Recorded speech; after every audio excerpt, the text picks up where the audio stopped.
All right, here we go. A little Gilded Age business and politics. The Gilded Age is a period.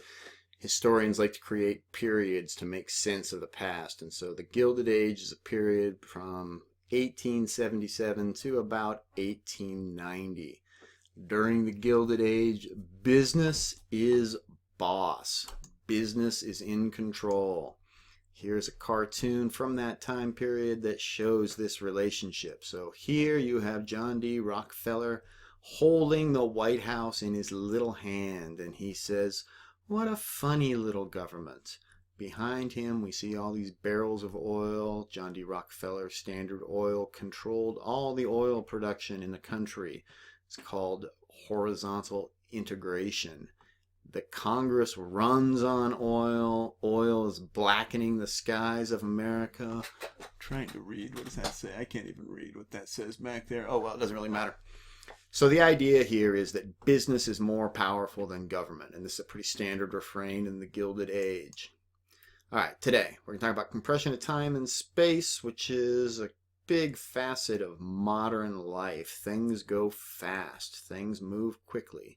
We're going to look at two kinds of big business. Then we're going to talk about how big business impacts meatpacking and kind of a little bit about what it means for average people.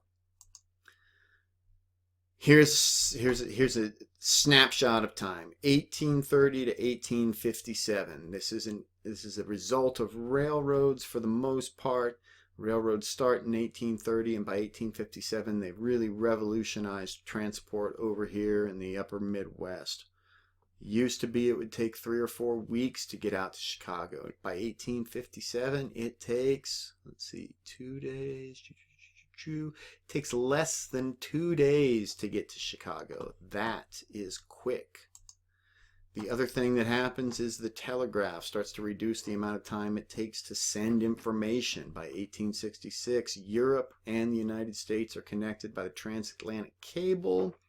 This, coupled with railroads, makes travel quicker. It makes the movement of information more quick, and so time becomes money.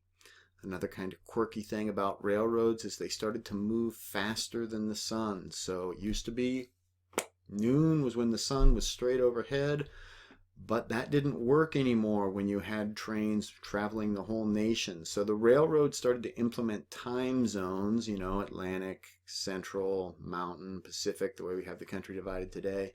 And in 1883, the federal government took these railroad schedules and made it law. Just another example of how business is sort of bigger than government, right? Railroads make a change and the government follows suit. Railroaded. Okay, this little title comes from a book written by a historian named Richard White. It's published a couple years ago. All these hash marks, this huge swath of land across the Pacific Northwest and into North Dakota. This is the Central Pacific Railroad and the Union Pacific Railroad. The federal government, although it was in some ways not as powerful as railroads, aided the railroads' development. It gave them land to build railroad tracks.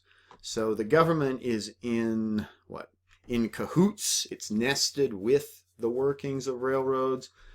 It encourages the development of railroads. But eventually railroads become somewhat more powerful than the federal government. Another way railroads influence life is through farmers. So this is a card deck distributed by the Chicago, Burlington, and Quincy Railroad. Where's Chicago? Chicago's over here, the end of the terminus, and all the railroad lines going out. There's Minneapolis, St. Paul. Let's see. Denver's somewhere around here, I think. Maybe not. Yep, there's Denver right there. There's Sheridan, Wyoming. There's beautiful Kearney, Nebraska right there. This tells farmers what? What do you think? I think it tells them that the railroads run on corn, that the railroads would be nothing without the farmers. And yet, the farmers know that they pay more for freight than their eastern retailers do, than their lumber companies, the Montgomery Ward catalog that brings them goods. And eventually farmers get to be a little bit upset about this. We're going to see that in a while. Hold on to your hats for that one. But in the immediate, what do you want to say? In the immediate time frame, the Interstate Commerce Commission is created to try and regulate railroads, but it's really a fairly weak lobby until 1906, until the Progressive Era. Because, why? That's right. Big business is more powerful than government. And also because big business has a lot of influence in government. So they help create government policies that are beneficial to the railroads. All right, 2 examples of big business real quick. We have Andrew Carnegie and steel. He becomes vertically integrated in the steel industry. He controls all aspects of production, from the mining of the ore out of the ground to the finishing of the steel to the retailing of it. Later on in life, he starts building libraries and trying to be a philanthropist, but he is what we call a robber baron. He creates great wealth and he doesn't pay his workers that well. Another version of this is horizontal integration. We already talked about Rockefeller in the beginning, but he corners the market on oil refining. And here we have this great image of the Standard Oil octopus wrapping its tentacles around everyone and everything. He is the first billionaire in the country, and later on in the Progressive Era he's going to be exposed for fraud and corruption and being a generally bad guy. But for the Gilded Age, he is very powerful, if somewhat feared, and here I think this is called a horrible monster. So even though some people are opposed to these big companies, they're powerful and they resist reform. We start to call these companies trusts. What they do is they have boards of directors, and they get on the boards of directors of different firms. They try and eliminate competition, control the market, and make more money. Eventually, government will start regulating these, but in the Gilded Age, trusts are very powerful and not terribly regulated. And what happens? The American people pay more for things, and they enrich these fat cat robber barons. Another issue in the Gilded Age, and who's this guy, by the way? Who's he look like? Looks like Abe Lincoln, doesn't he? He's Abe Lincoln the worker in this case.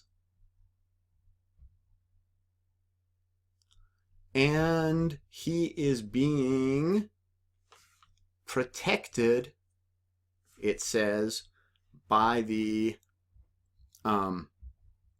protected tariff. Let's see what down here. There's this quote. This is the fat cat, right? The billionaire.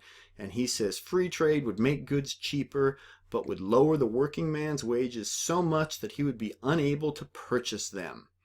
So the tariff, I'll give you an example.